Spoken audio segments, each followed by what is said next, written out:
Hey, friends. So, welcome to DBC Inc. Thursday Night Live PD. We are so excited that you are joining in with us. As you are joining in, please do tell us who you are, where you're from, share something good that happened this week.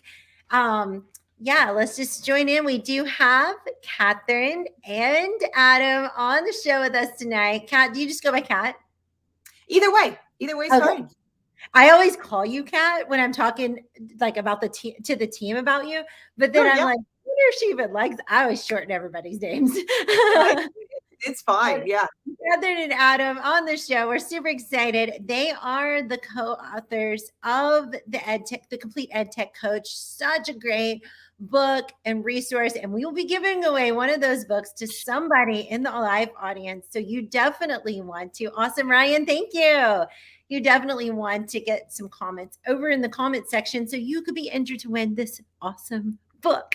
Okay, without further ado, I will let them introduce themselves. More than just being incredible ed tech coaches, they are educators, they are moms, dads. They just had a new baby. Is she a year yet? Oh no, she's only 4 months. Yeah. 4 months. She's just a tiny baby. Oh my goodness. And yes, mom and dad have new baby too.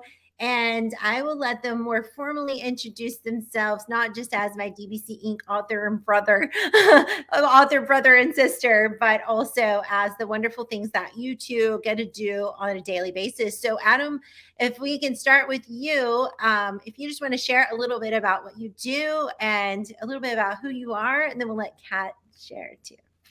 All right. Well, I'm Adam Juarez. I'm a grade 6-12 tech integration coach for Cutler Rossi Joint Unified School District. This is now my 17th year in education, and all in this entire same district.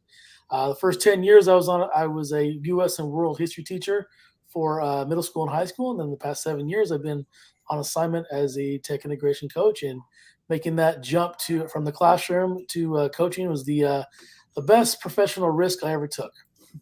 Awesome. And I'm Katherine Goyette, Kat Goyette, either way, you can call me whichever. And I am currently an ed tech and integrated studies consultant, which is kind of like a tech coach at the county level. We have counties out here in California that support districts. So I work with Adam's district and others as well, and do kind of the same thing that Adam does. My background, Adam's is secondary. My background is primary, elementary, K-5. So we're a great team, because if a teacher asks me a question, then and I don't know, because they're a 8th grade teacher or something, I can ask Adam, and vice versa. So we do rely on each other for sure with that. So awesome. And you two got married in a very interesting way. I think we should just share that. It's just a cool fact. So, well, we actually told some teachers this today. We were talking about PLNs. Oh, okay. And so I was saying that, I actually met my husband on Twitter before ever meeting in real life, because we were in the same Twitter chats. TLAP was one of them that we would frequent at the time. And so, we kind of went in on this ed tech journey together. And so, did you want to tell the story about the Q wedding? Oh, the Q wedding, yeah. So, we've been dating. I mean, we pretty much knew by the third date that we had found it. Like, this was it, and we had already pretty much planned out our life after that. But I mean, it was kind of tongue in cheek, but we both deep down knew. But once we announced our engagement, everyone was like, "Well, duh," But it was interesting. We were at the way I proposed was hilarious, because us being geeks. We had been, the writing been on the wall. We had joked about rings and stuff. And so Catherine starts looking up smart rings. So she's Googling, we're sitting at a brewery, and, we're sampling the beers, and she's looking up smart rings on Amazon. And then she looks over at me, and she's like, "Why am I even doing this? You haven't even proposed yet." So I go, "Well, fine then. Will you marry me?" She's like, "Okay." And then she posted it on Facebook, and Facebook blows up, and we're, just making plans, just not really, looking for anything big, huge wedding again. We've all been through that before. And we were joking around with John Carippo, and I said, "Yeah, I'm going to text him." I go, "Hey, I'm gonna ask him if we can get married at Fall Q, and he's like, heck yes, you can. No, he actually, you were gonna ask him, and then he said it in a Facebook comment. That's right. We were like, I was hinting at it, right. And it ended up being his idea. And he's like, yeah. So it was on the sked. You could totally, people were we never knew before could attend our wedding as part of their Fall Q 2018 experience. But here's the great part. Yeah, it was great. It was a testament to a PLN. Yes. Because later I had a podcast that some interviews that I did, and so someone says, "Hey, you don't know me, but I was at your wedding." Oh, so it was just that idea of like everyone's welcome. This is the EdTech community, and we're all welcome. So yeah, I'll present at conferences. I'll get mentions in the comments, or or if I'm actually live, people say, "Yeah, I was at your wedding. I watched it." So it's That's surreal. Awesome. I just think this is the coolest story. First of all, you met on TLAP, you married at Fall Q. I mean, come on. It's like the best of all the worlds, all the fill-in worlds, right? So exciting. I'm so glad you two met. I love watching you two interact in person. And then also I've had the opportunity to watch in person. And then also, on social media, you are just as real. It's like you just popped out the computer and it's like the same exact people, which I love the realness. And I'm super excited to have you on the show tonight. So the Complete EdTech Coach, tell us a little bit about what you're hoping the readers gain from this book. Just a really short thing before we dive into some content, but somebody over here is going to win the book. And so I want to tell them a little bit about it. And if you aren't the winner of the book, no worries, we got you covered. The link is above or below this video, as well as Dave dropping it over here in the comment section. So dive over there and check it out. But I'll let you two just decide who wants to share, or both of you, share just what you're hoping the readers gain from this book. Well, this book was the book that we wrote it because it's the book we wish we had when we started as EdTech coaches. There's just there's no books out there for this. I mean, there were stuff on coaching, but not EdTech in particular. And we wanted it not to read like a textbook. It would just be just a kind of a compilation of our stories, our successes and failures and everything in between. And we kind of wanted to try to pattern it, a lot of it after, we read out of another DBC author, Jimmy Casas, and how he always talked about, the stuff that I do, I didn't learn about in principal school. I don't have answers, but what I do have is stories and experience. And that's kind of the theme that we were trying to convey. Yeah, I agree. That's awesome. And I think you did such a beautiful job of that in this book. And I love that Ryan said this was the book that kind of helped him and pushed him to start his instructional coaching classes. Love that too. Yeah, we're really excited they gave you the push. And I think just sharing experiences, it's so key. Like, I think a lot of times people are like, okay, so what is the research behind this or that? And while I'm a firm believer in research-based instruction, I also believe that sometimes we just know great practices that work. And it's not necessarily that it's gone through this rigorous research process. We just know. I mean, it works. The scores are going up because we're doing this. And so sometimes you just got to trust your gut. If you're out there teaching and you're not sure if you know this thing works, the strategy works, it works every single time, but there's no like real research to prove it, keep doing what you know is best for your learners. And I think that's what these two are just so beautiful at doing. They also lead a professional development that is just amazing. The Tech Rodeo, which I loved. I still have my cowboy hats. Love it. Awesome. I love it. I wear it sometimes. I love it. So super excited that I had the opportunity to be a part of that and get to see you guys in action with adult learners. And so tonight, I'm hoping that you too can just share whatever you have on your heart that you would like to share with our audience that they can take and possibly use tomorrow or next week in their learning setting. Something I've been noticing lately is, teachers they feel burnt out. They feel overwhelmed right now. Just there's a bandwidth issue. There's only so much you can think about. And so, there's protocols with masks and there's new absence reporting procedures and there's kids in and out all the time in quarantine and all of these things. And so as a coach, it can be difficult to know, like, well, I see that there's things that they could be doing, but they don't really want my help right now because they don't want an extra thing, right? And so one thing we talk about in the book is making sure that when we are approaching teachers with technology integration, it's not seen as an extra thing. It's not seen as our friend Joe Marquez says, it's not an extra thing on the plate. It is the plate. And so I would just say that what I've found most impactful lately is when I just go into a classroom and I give one little idea, and it's got to be connected to what they're doing that moment. Because if we start doing a bunch of PDs, they just don't want it right now. Yeah. So that's my, and just as an example, went into a classroom yesterday and the kids were verbally discussing something. And I said, hey, did you know you could go into Google Classroom, do a create question, and they can have a written discussion as well. Teacher was like, oh, I didn't even know that. Let's do it right now. Perfect. But if I would have said, hey, let's go do a PD, everyone, they're going to be like, I don't think so, you know? So how about you, Adam? A couple things on my mind lately. Actually, one thing that just kind of happened totally organically today.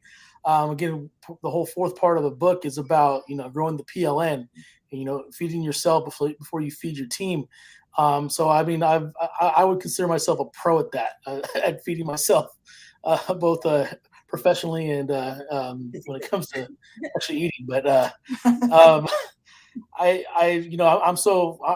very well connected with. If I don't know something, I know people who do know it. And Edu protocols right now is blowing up, and people come up with new stuff all the time. And I got the good ones that I think I'm good at, I'm comfortable with, and I want to spice things up with my students. So I happened to come across I don't know if it was in Facebook or Twitter or where I found it, but it was it's a new Edu protocol to me called 3V that I learned from Teresa Ozoa.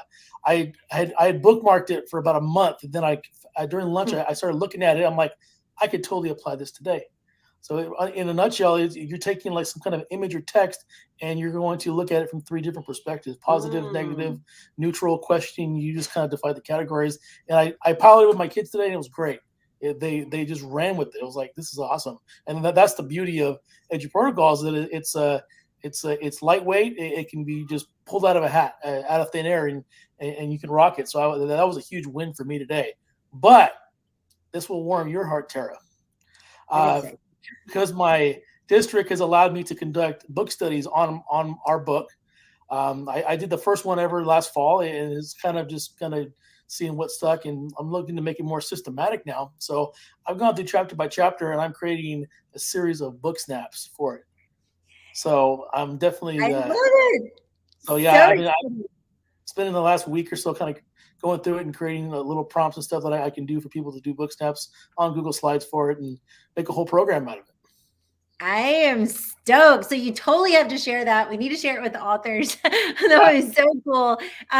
Yeah, I love both these ideas. So one, just bite-sized chunks of, that's what I'm talking about. Nick, she likes some book snaps.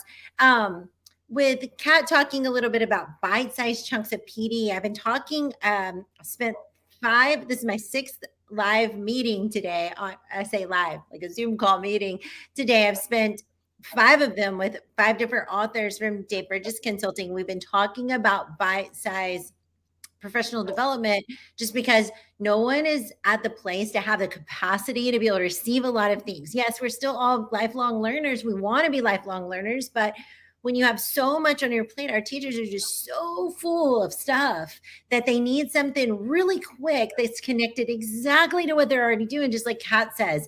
So if you're a coach out there, an administrator, I'm hoping you listen to this, because I know there's a lot of demands from all the higher up people, but also we're just little humans, and we need somebody to support us. So giving us little bite-sized chunks, like, hey, you can do this in Google Classroom, it'll make your life just so much easier. This is exactly what you're doing, just to make it a little bit easier. And that is something that's been the ongoing conversation today with all the authors, which are all educators, that we've been talking about today, is just how do we give this in a tiny little chunk that people can actually take and apply it tomorrow. And then what Adam was saying is 3D. I mean, why not? That is so easy. Like, you have an image, you look at it from 3 different perspectives, you give them the perspective. And what if you tie that straight to like what you're doing? I'm sure that's what you mean, right, Adam?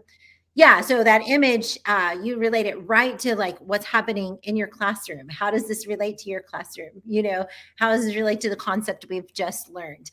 So cool. And then book snaps. I mean, who doesn't love book snaps? Come on.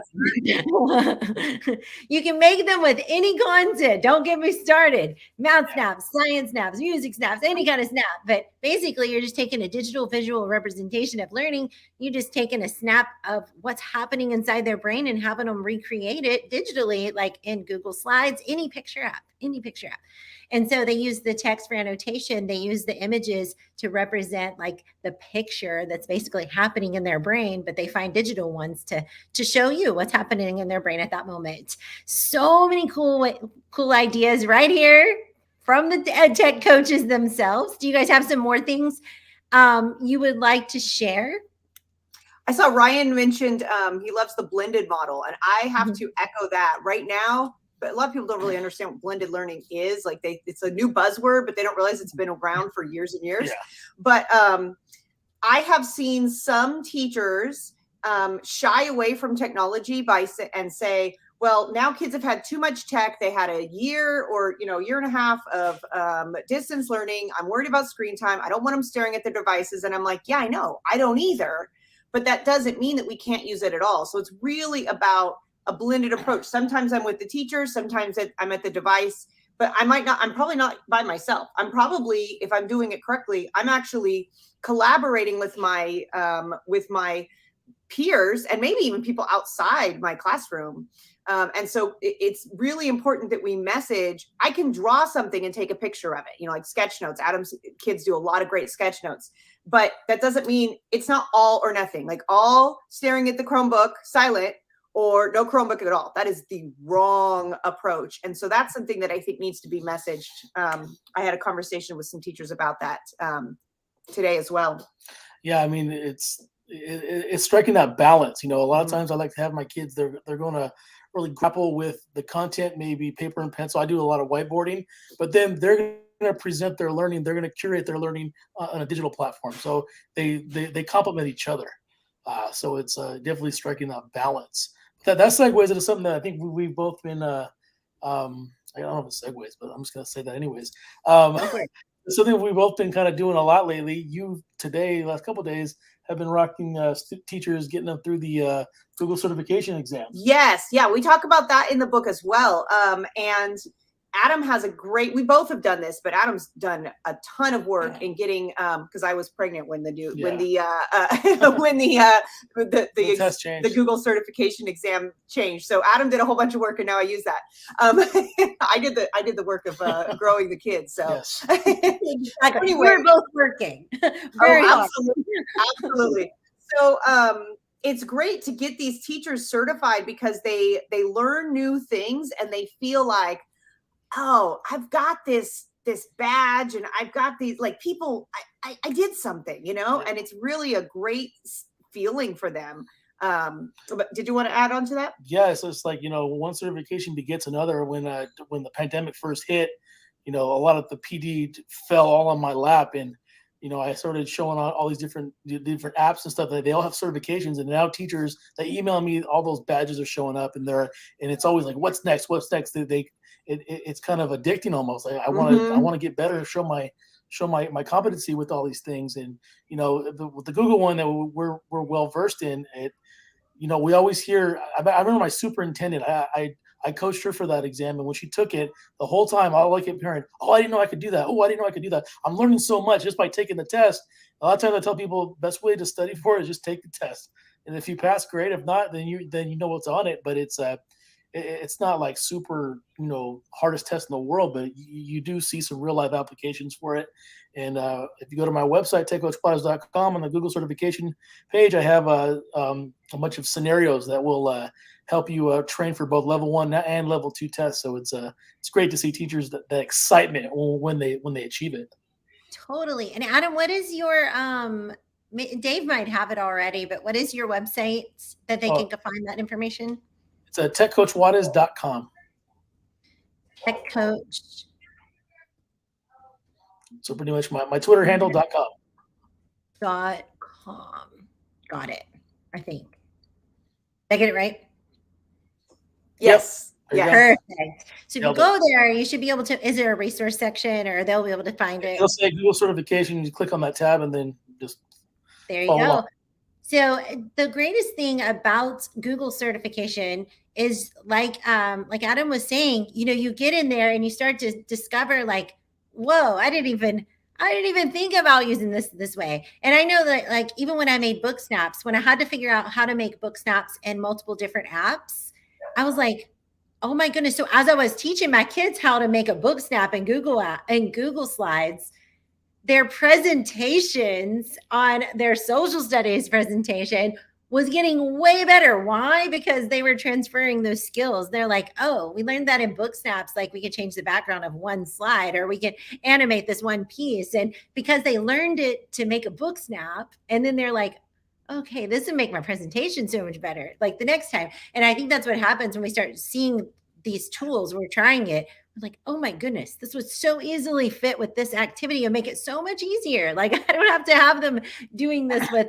manually in the classroom. Although, like we were talking about earlier, the blended approach, it's not like all or nothing. It's not like every kid is going to love creating in Google Slides. You know, some are still going to love having map pencils and copy paper and creating their comics in that way, and that's fine too. Like, and some want to animate them and do them, you know, in a theatrical way. You know, we need to have these multiple opportunities for people to share their final product, because it's all about the making of the product, right? That process of making is really where the learning happens. And then just what we see is the outcome of all the things that they've been trying. So I am just loving this conversation. It's been so much fun. So I know Adam and Kat, people are going to, I can't believe our time is already over. I told them before the show, like it goes so fast and it's over. I don't know if you still believe that. I do. But they're going to want to find you on social media. And if you guys are taking the Google certification, you need some help, you need some ideas, or you start reading the EdTech Coach, the Complete EdTech Coach, which you totally should read it, even if you're not a coach. It's a great book for everyone. It's great ideas that will help you and motivate you to keep going. How can they connect with you too? Sure. So you can connect with me on social media at cat_Goyette for Twitter. And also you could follow me on Facebook as well if you'd like. Just look up my name, Katherine Goyette. My website address is wonderexplorelearn.com. And I have a lot of resources on there. I have a lot of I'll get back into blogging soon.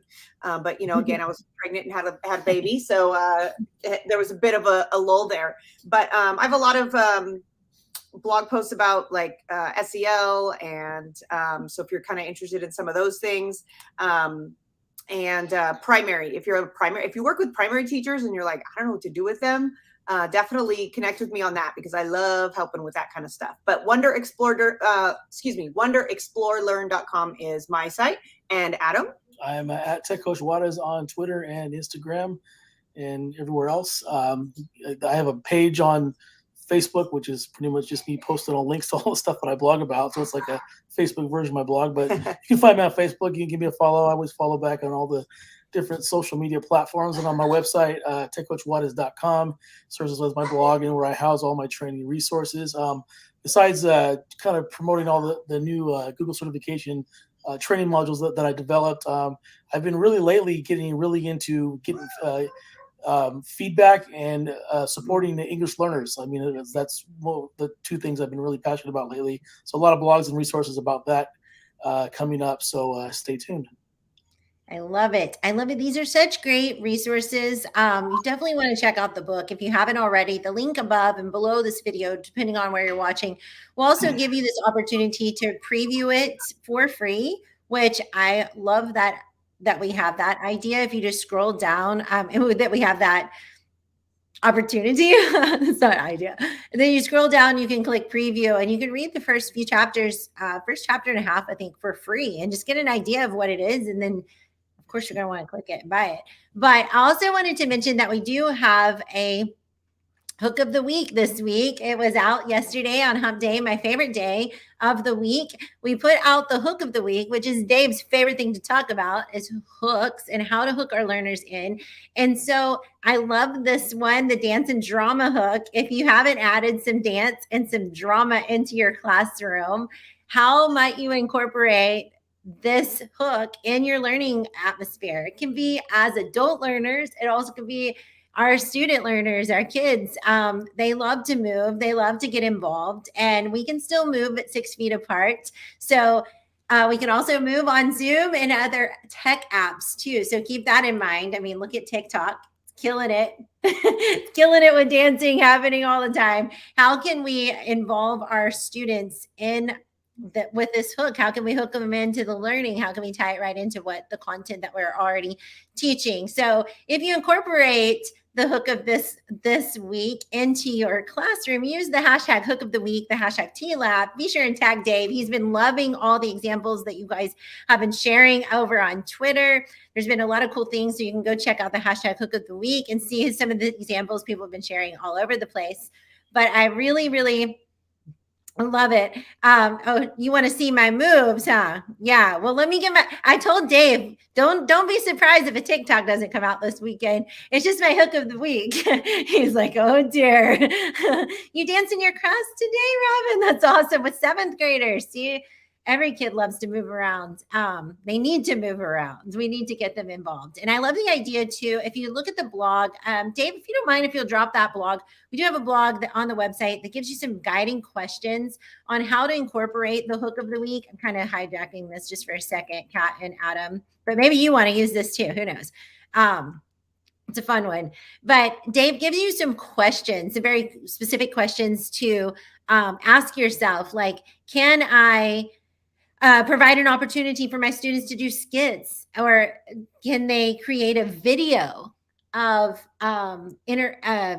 like maybe they want to impersonate key people in history and they want to put it in a video format. They could use Flipgrid. Can they write a script and create a performance that they share in a short video or on a, like a TikTok kind of thing if they wanted to? But are there other ways that we can involve dance or drama to help teach the lesson that we're trying to teach? So yes, keep that in mind. Here is the link to the blog that I was trying to come up with those questions off the top of my head. All the real questions are right there. So click that link. You can go get those ideas right for yourself and answer them.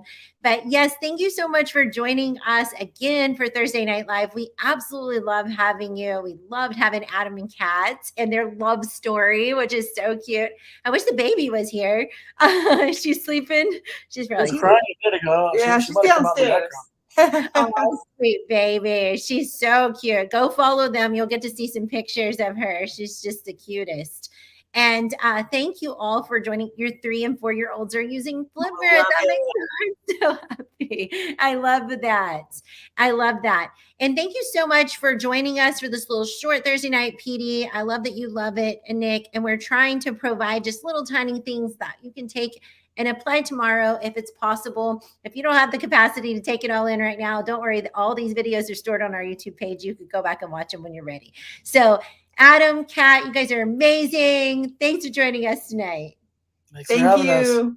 So fun. Remember, one of you is going to win this book. So keep those comments rolling over there, and we will keep them going through tomorrow. And somebody this weekend will be notified that you're the winner of the book and asked to send me your mailing information so we can send that prize book right out to you.